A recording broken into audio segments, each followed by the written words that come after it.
Welcome to Little Hands Creations instructional video for new sewers. In this video, we are focusing on straight lines in our paper sewing. At this point in your online class, you will have gone through your safety talk and we'll begin working through our paper sewing procedure. The first thing that you're going to want to do is get your pedal set up on the ground exactly where you want it to be within reach of your foot. Once you have your pedal set up, take your foot off of the pedal and turn on your sewing machine. There's a small dial on the side that you flip and your light will come on. You're going to want to check and make sure that everything on your sewing machine is where you want it to be. Your tension is between 5 and 3. Your needle position is in the middle. Your zigzag width is set at a 0 because at this point we are not doing a zigzag. Your stitch length can be set on a 2. When we're sewing our projects, we often want it to be at a 4, but when you turn it down to a 2, it just slows the machine down a little bit, which can be helpful during the paper sewing.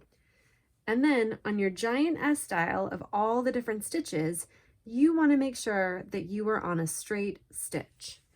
So with that done, now you're going to make sure that your presser foot is up and your bunny is up. If your bunny is not up, you will grab your hand crank, turn it towards you until your bunny is up. At this point now, you'll take your paper and you'll line up one of your straight lines so that it is fed right into the V of the presser foot. When I lower my presser foot, I want to be able to see the beginning of that line in the window of my presser foot. Now that I'm all lined up with the line going straight into the V of the presser foot, I'm going to hold my paper really nice and lightly with my hands. My job with my hands is to steer my project side to side and not push or pull it through.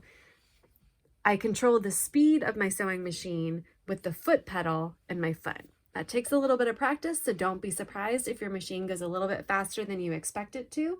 Just try and ease off of your pedal. So whenever you're ready, go ahead and press on your pedal and stitch your straight line. Nice, light, gentle hands. When you get to the end of your line, take your foot off of your pedal, use your hand crank to get your bunny all the way up, then lift your presser foot and take your project out. You always want to get your bunny up first and then lift your presser foot. You don't want to do it in the other direction. And when I flip over my paper, you can see my nice, even stitch holes. Now I'm going to show you what you don't want to do. Lower your presser foot so that the line is right in the eye of the presser foot. And then in this stitch on this line, I am going to try and control the speed with my hands. So, oh no, my machine's going too fast. I'm going to hold on to my project. And then when I get done, you still got to get your bunny up and your presser foot up. But look at what happened to the back of my paper. You can see all of these rips and you can see how the stitch holes are really uneven. If you're getting rips in your paper, that means that you're trying to control the speed with your hands instead of your foot pedal.